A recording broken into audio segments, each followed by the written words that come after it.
We're still stuck in Matrix Reloaded. We're still in Matrix 2 because we're looking for the key maker. We're looking for the person who makes the keys. And then you have the Frenchman being the Merovingian. That's AI. He's the trafficker of information, and it's his purpose to know the cause of things. He always wants to know why. It's cause and effect. The purpose of all of this information being gathered from everywhere, both on and offline, is so that these certain keys and certain doors can be accessed by individuals who govern and operate the construct. You have terms like keys used in MK Ultra language and mind control language. When somebody has your keys, they basically can lock and unlock certain areas of your brain to basically have full reign and full remote control of your character, to basically have control over your soul, or at the very least your psyche when we say soul. So we're still being reloaded into the Matrix program. We're still fighting now a multiplicity of Smiths who can clone himself, a multiplicity of weapons that can clone themselves. They can clone themselves as you and me. They can clone themselves as our relatives. Smith is simply a weapon. It just means weapon. Smith, to weapon, to forge, to Bolkane. So in this reloaded program now, you notice Neo and Trinity, they die constantly. So it's really not so much about life and death, but it's about bringing an understanding to this time of consciousness so that we can expand. It is much deeper than an individual unit life being like a human span of 100 or so years. This is more about what we're doing now is affecting thousands, hundreds of thousands, millions, billions, trillions, and light years. It's affecting all eternity because all of the gates are open now in all of space, or whatever we call out there or in here. All of that stuff is open now. You could say through technology, timing, whatever the case, whatever it is here. And now we are faced with a conundrum. Do we get cloned by the weapon?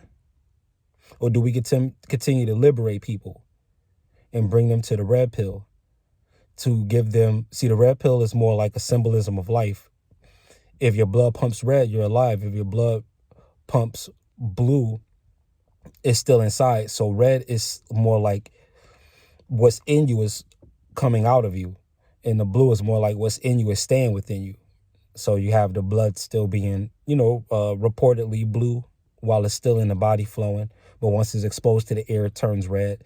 So this war or battle for airtime has a whole framework, has a whole construct. This is an entire sequel.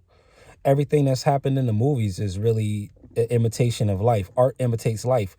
We look at movies like, okay, we can say they're art, but how is it imitating life? We don't necessarily link those two things unless we're associating it with some kind of poet or some kind of painter, etc. We say this may be an imitation of life and an interpretation of life, but we don't assess the same to be true for movies when it's even more true for movies, because you have an altar by the name of television. This altar, the altar itself will tell you a vision. We're in the construct now. Right now in our phones, everything, anything that is a box, everything is a portal, everything is a black mirror, a screen, a gateway, a dimension, everything. A state of consciousness, different thought forms. All of these things make sense because we're being reloaded over and over and over. 2022 is 1922 with new technology and new cars.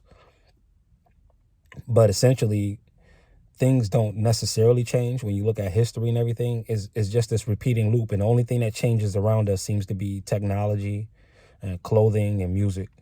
But the essential things are still the same. We're still in that garden over and over again. We're still, fighting either the urge to eat something that's associated with forbiddenness, or after having taken that, faced with getting by the angel who guards that garden again, trying to keep us from allegedly life, when life is in us. We're already living. So to try to fight our way into the garden again when we feel like we're outside of it is counter to what the program is supposed to do in this reloaded. It's supposed to keep you trapped in the simulation and bury you deeper in the simulation and further away from reality.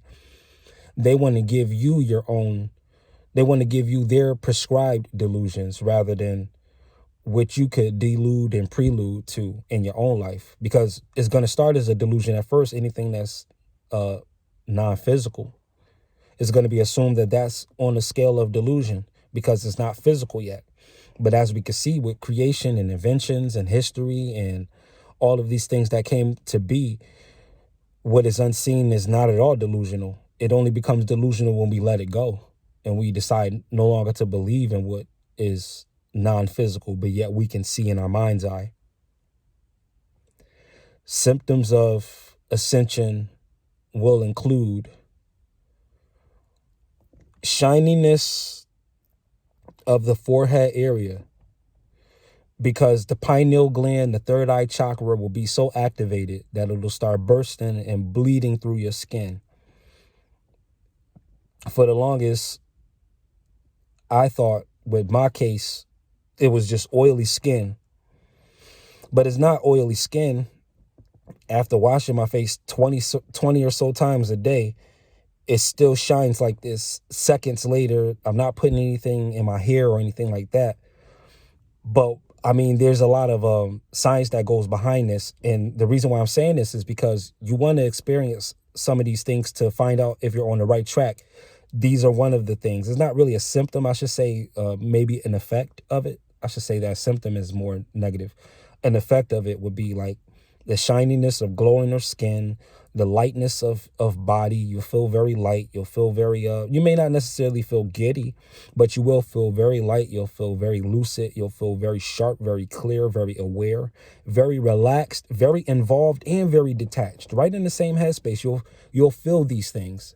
And it'll seem like it's woven interchangeably, where you're not really getting the next command, but you're just living in this flow, this continual stream of consciousness that is leading you on a path where you're already at the destination, but it's just now about the perpetuity behind where you're placed. Can you perpetuate the ripple? Is your stone going to land in this pond of consciousness strong enough, with enough mass and with enough velocity for the ripples to spread out far and wide?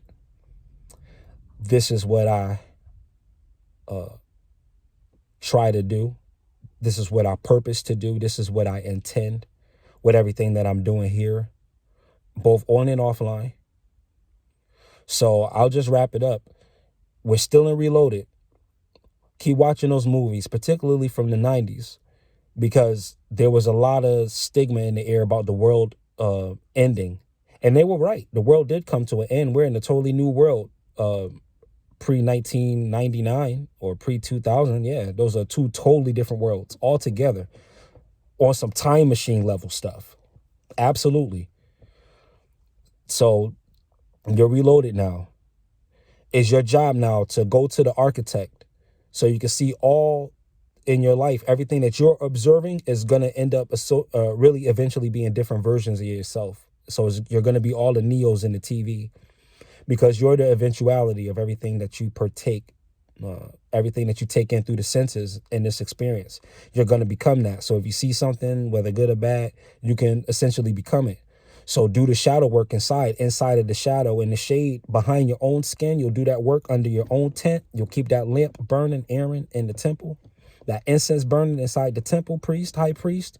And with that work, you'll be able to conquer everything that's on the outside, because you will have put yourself in a state where you're able to transmute all the experiences that you take in, and whatever, even if it appears wrong, you can make it right inside, or you can have the solution within you to know what to do if you were to be in that situation. These are good things to do for your conscience, because it shapes you into being a different kind of soul.